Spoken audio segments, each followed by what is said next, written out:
Hi there! Do you know that you can use dynamic content for multi-language responses in proactive campaigns? Let's learn how to do this. First, you can check out the language set in a user profile to see how the text is going to change depending on this. Second, go to Zendesk Admin Center, Workspace, Agent Tools, Dynamic Content. Here, select existing dynamic content and copy the placeholder or click Add Item to create a new one. Then, name it. Notice that you can create a category if you want to keep your dynamic content ordered.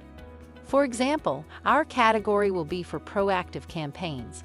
Then we type a double colon and add the name for the item we are creating now. Next, select a default language that will be used for languages you didn't create a variant for, and insert a necessary text here. Click Create to save it. To make the multilingual emails with the same meaning, you also should add a variant. In our case, we want to create a German version of the text. As you can see, the process is the same. So when you create dynamic content, you will find a placeholder under its name. Copy it. Besides, here the category section appeared as we added a category before. That's how it looks. Now let's check out how dynamic content works. Open the app and create a campaign.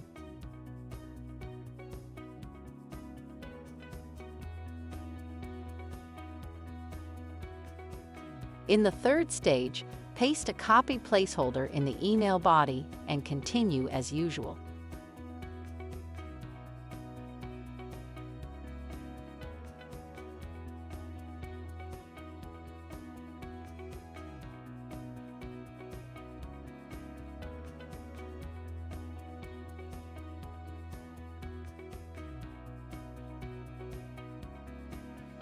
After sending the campaign, click Tickets to see the list of generated tickets.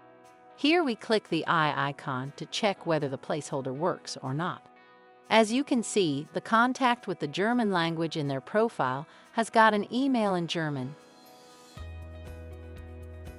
and the contacts with the English language got it in English.